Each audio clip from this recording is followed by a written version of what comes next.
یہ آیت کریمہ ہر مشکل میں امید کا پیغام دیتی ہے۔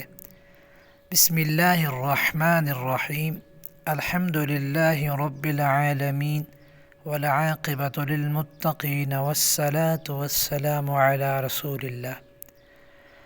اگر آپ کسی پریشانی، قرض، بیماری یا کسی بڑی آزمائش میں مبتلا ہیں تو آج کی ویڈیو آخر تک ضرور دیکھیں۔ آج ہم قرآن مجید کی ایک عظیم دعا آیت کریمہ کے بارے میں جانیں گے جسے حضرت یونس علیہ السلام نے سخت ترین آزمائش میں پڑھا تھا اور اللہ تعالیٰ نے انہیں نجات عطا فرمائی۔ یہ دعا کیا ہے، اس کی فضیلت کیا ہے اور ہمیں اسے کس طرح پڑھنا چاہیے، آئیے قرآن و سنت کی روشنی میں جانتے ہیں۔ آیت کریمہ قرآن مجید کی عظیم دعاؤں میں سے ایک دعا ہے۔ لا الہ الا انت سبحانک انی کنت من الظالمین۔ یہ وہ دعا ہے جو حضرت یونس علیہ السلام نے مچھلی کے پیٹ میں پڑھی تھی۔ اللہ تعالیٰ نے اسی دعا کی برکت سے حضرت یونس علیہ السلام کو اس عظیم مصیبت سے نجات عطا فرمائی۔ اللہ تعالیٰ نے قرآن مجید میں اس دعا کا ذکر فرما کر ایمان والوں کو امید، صبر اور اللہ پر کامل بھروسے کا درس دیا ہے۔ آیت کریمہ کی فضیلت۔ بزرگان دین نے آیت کریمہ کی کثرت سے تلاوت کرنے کی ترغیب دی ہے۔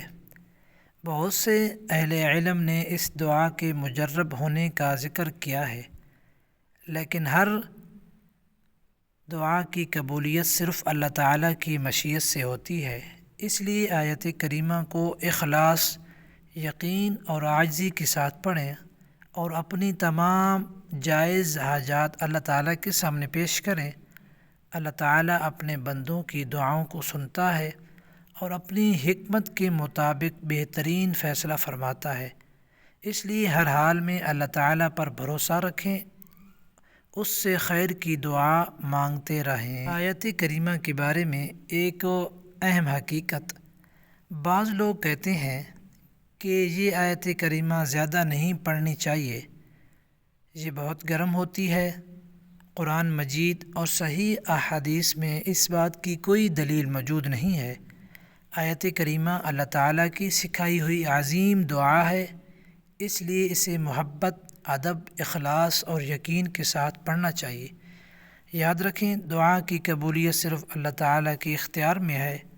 ہمیں ہر حال میں اللہ تعالیٰ سے امید رکھنی چاہیے اور اپنی تمام جائز حاجات اسی سے مانگنی چاہیے۔ فتح مکہ کے دن رسول اللہ صلی اللہ علیہ وسلم نے بیت اللہ میں داخل ہوئے تو وہاں بت موجود تھے۔ رسول اللہ صلی اللہ علیہ وسلم نے حضرت علی المرتضیٰ رضی اللہ تعالی عنہ کو انہیں گرانے کا حکم دیا۔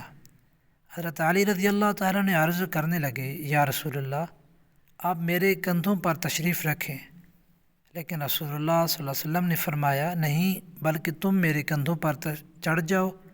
حضرت علی رضی اللہ تعالیٰ فرماتے ہیں کہ جب میں رسول اللہ صلی اللہ علیہ وسلم کے مبارک کندھوں پر کھڑا ہوا تو مجھے ایسا محسوس ہوا کہ اگر اللہ چاہے تو میں آسمان کی بلندیوں تک پہنچ سکتا ہوں۔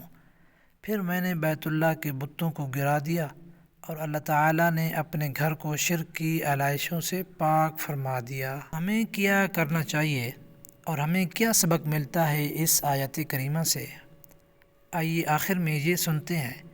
آیت کریمہ قرآن مجید کی عظیم دعاؤں میں سے ایک دعا ہے۔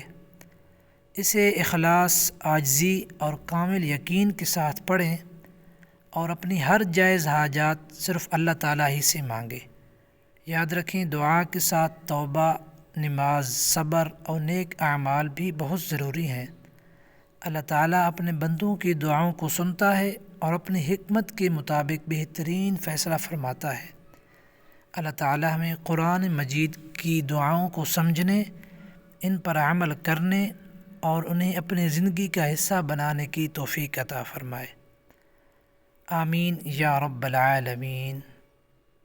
اگر آپ کو یہ قرآنی رہنمائی پسند آئی ہو تو ویڈیو کو ضرور لائک کریں، اپنے دوستوں اور اہل خانہ کے ساتھ شیئر کریں، اور مزید مستند اسلامی ویڈیوز کے لیے ہمارے چینل قرآن کلپس 92 کو ضرور سبسکرائب کریں۔ جزاکم اللہ خیرہ۔